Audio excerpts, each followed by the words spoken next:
Hello viewers, আসসালামু আলাইকুম। আজকে আবার একটি ভিডিও নিয়ে হাজির হলাম। তো আজকের ভিডিওতে যে নিয়োগ বিজ্ঞপ্তিটি নিয়ে কথা বলবো সেটি হচ্ছে কর কমিশনের কার্যালয় ঢাকার একটি কর কমিশন কার্যালয় ঢাকার এই সার্কুলারটি নিয়ে কথা বলবো। তো এটিতে শুরুতেই বলে রাখছি, শুধুমাত্র এই সার্কুলার অধীনে তারাই পরীক্ষা দিতে পারবে যারা ঢাকা জেলার প্রকৃত স্থায়ী বাসিন্দা।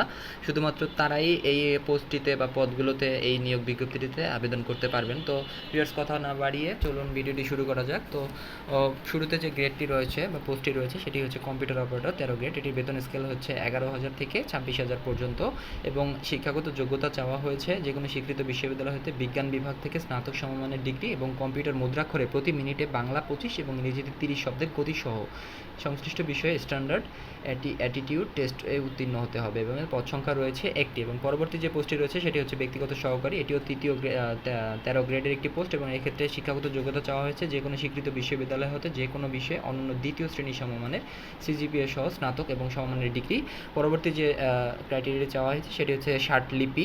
সব পরীক্ষায় সর্বনিম্ন প্রতি মিনিটে ইংরেজিতে 80 শব্দ এবং বাংলায় 50টি শব্দ থাকতে হবে এবং কম্পিউটার মুদ্রাক্ষর এবং সর্বনিম্ন গতি প্রতি মিনিটে ইংরেজিতে 30 এবং বাংলায় 25টি শব্দ।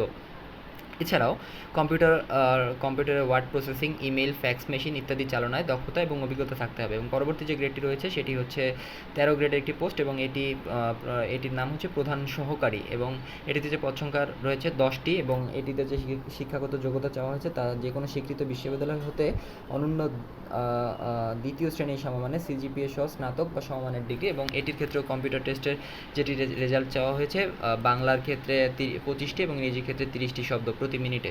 পরবর্তী যে গ্রেডটি রয়েছে সেটি হচ্ছে উচ্চমান সহকারী, সেটি 14 গ্রেডের এবং এক্ষেত্রে স্বীকৃত বিশ্ববিদ্যালয় হয়ে অনন্য দ্বিতীয় শ্রেণী সমমান চাওয়া হয়েছে, সিজিপিএ চাওয়া হয়েছে এবং কম্পিউটার মুদ্রাক্ষরেও একইভাবে ইংরেজিতে 30 এবং বাংলায় 25 শব্দ এবং পাশাপাশি কম্পিউটারের word processing, email, fax machine ইত্যাদি চালনার দক্ষতা ও অভিজ্ঞতা থাকতে হবে বলে চাওয়া হয়েছে।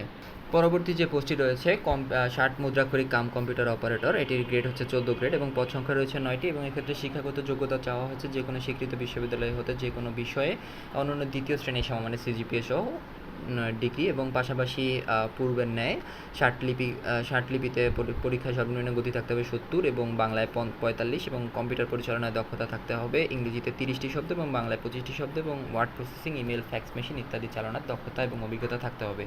অফিস সহকারী কাম কম্পিউটার মুদ্রাক্ষরিক এই পোস্টটিতে পদ সংখ্যা রয়েছে একইভাবে 9টি এবং এক্ষেত্রে শিক্ষাগত যোগ্যতা চাওয়া হয়েছে এইচএসসি পাস অর্থাৎ যে কোনো স্বীকৃত বোর্ড হতে অনন্য দ্বিতীয় বিভাগের সমমানের জিপিএতে উচ্চ মাধ্যমিক সার্টিফিকেট পরীক্ষা বা সমানের পরীক্ষা উত্তীর্ণ এবং কম্পিউটার চালনা এক্ষেত্রে চাওয়া হয়েছে ইংরেজিতে 20টি শব্দ এবং বাংলায় 20টি শব্দ এবং প্রতি মিনিটে এবং পাশাপাশি computer word processing, email, fax machine ইত্যাদি চালানোর অভিজ্ঞতা থাকতে এবং পরবর্তী যে পোস্টটি রয়েছে সেটি হচ্ছে অফিস সহায়ক, এক্ষেত্রে 20 গ্রেড এবং এক্ষেত্রেও পদ সংখ্যা রয়েছে 9টি এবং শিক্ষাগত যোগ্যতা চাওয়া হয়েছে যে কোনো স্বীকৃত বোর্ড হতে মাধ্যমিক স্কুল সার্টিফিকেট সমানের পরীক্ষা উত্তীর্ণ হতে হবে অর্থাৎ এসএসসি পাস। এবং বলে রাখছি যে এই যে সার্কুলারটি রয়েছে, বিজ্ঞপ্তিটি রয়েছে, এটি বরাবরই হচ্ছে অস্থায়ী একটি সার্কুলার, অস্থায়ী ভিত্তিতে জনবল নিয়োগ করা হবে এবং এই ক্ষেত্রে আপনারা https://20.teletalk.bd এই ওয়েবসাইট থেকে আপনারা সরাসরি আপনাদের যে অ্যাপ্লিকেশনটি রয়েছে শুধুমাত্র সেটি সেখান থেকে সাবমিট করতে পারবেন।